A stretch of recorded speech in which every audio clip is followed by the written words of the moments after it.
Hi, and welcome to Car Savant. This will be our first project that we'll talk about. This is a 2008 Audi TT, and so far we've done some minor modification to this, but this was basically purchased to be a winter daily driver. And as you can see right now, we have the winter wheels on it.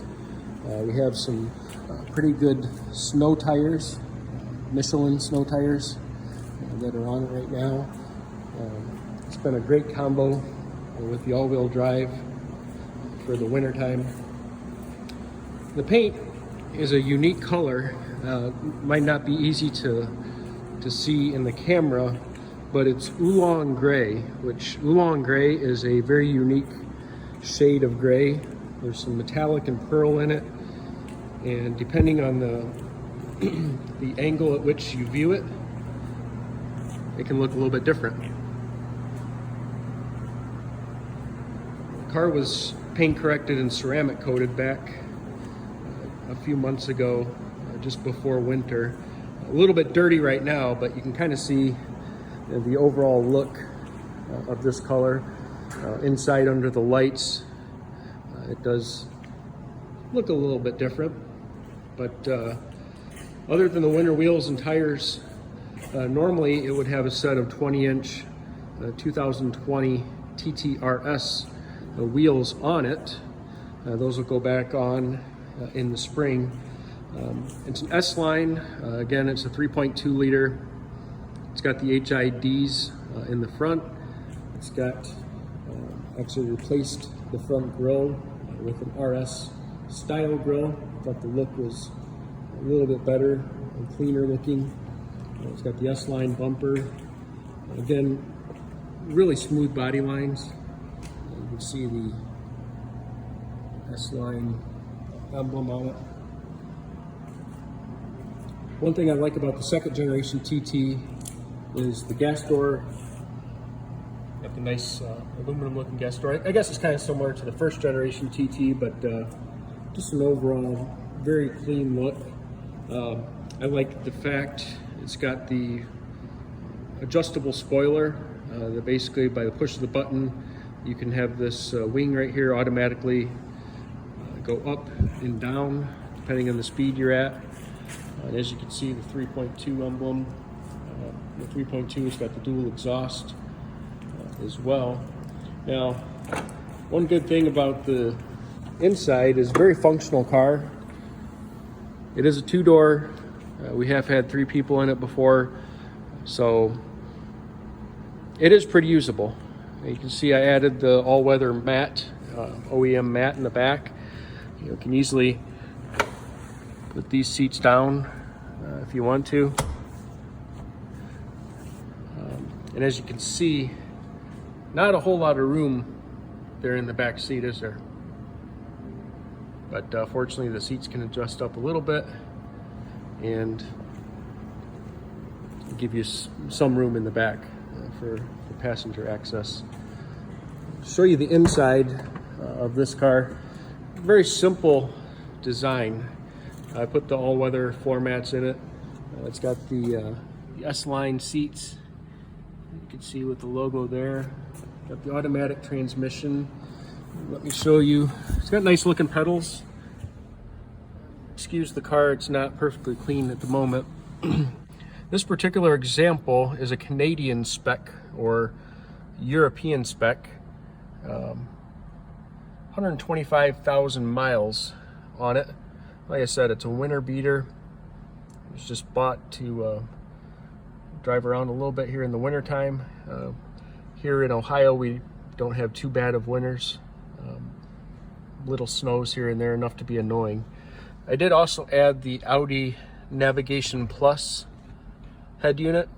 A little bit of a pain to install it because some of the wiring issues, and these cars are very picky when it comes to electrical issues. You show you one. I did program this to show TT on startup. I programmed in the auxiliary shut the door so you don't have to deal with that kind of nasty noise.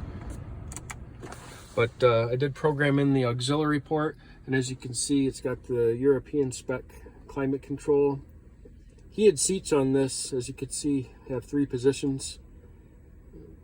Very good heated seats. Not quite as good as BMW, but I would rate Audi as a very close second on their heated seats. But these heated seats I have no complaints about in the TT.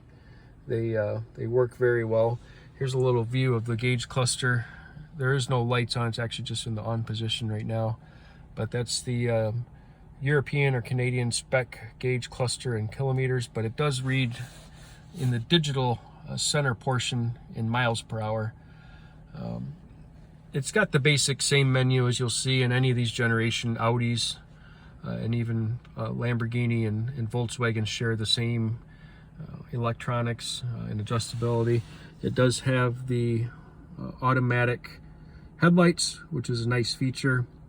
It's got the coming home version option, I should say, right there. So basically, when you arrive wherever your destination is, you once you turn the car off, you can get out, lock it, close the doors, and the headlights and taillights will stay on a predetermined time to allow you to see where you're going.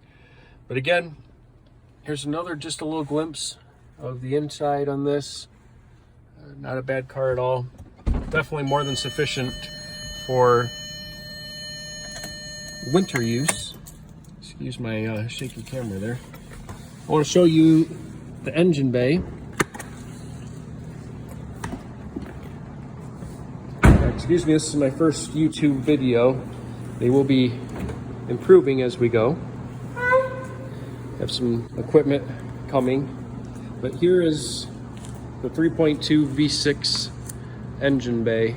You know, and for this year, it's a 2008, really is a clean car.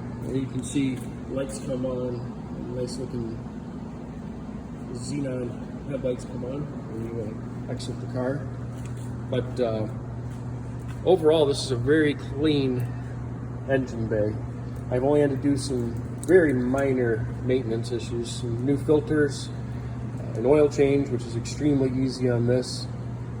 Examined and cleaned up the chassis pretty good on this car.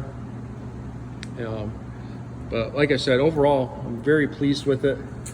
Step back and let you see the overall front of the car with the hood open. It's definitely a unique car. You don't see too many TTs on the road, especially in this color. It's a rare color. But I'm going to be doing a few little projects on this car, nothing too crazy, that I'll be sure to update you on as we go forward. Taillights on this thing are beautiful. Kind of reminds me of a baby R8. You look at the taillights, there was 2 different OEM taillights on this. An all red and then kind of a darker smoked red. This has the darker smoked red version. Beautiful lights. I know a lot of these second generation TTs have had issues with their taillights, moisture issues, condensation issues. So far this has been great. No complaints on the taillights. We're going to do a new suspension on this in the spring. Likely some Bilstein shocks, and we're either going to do the OEM springs or we'll do some aftermarket springs. Haven't decided yet on this. As you can see, it's actually got a pretty good stance from the factory. Also, we may do an exhaust on this, and I'm going to probably do new rotors and pads front and rear, mainly because these really dust very bad. The OEM pads on this car are extremely dusty, so that'll be a project. Got a few other miscellaneous projects and some other cars we'll be doing some work on, but mostly German, Audi, Lamborghini, Mercedes-Benz. We'll have some projects coming up on the G37, maybe even a couple truck projects. We got some BMW projects coming up, and I hope to update you on some past projects that were fun projects, Subaru projects that we did, also quite a few S2000 projects that we did as well. So hope you like this first YouTube video. Like I said, there will be much better to come. Thank you for watching. Please like and subscribe to our channel. We'll have some awesome content to come. So thanks, and have a great day. Peace.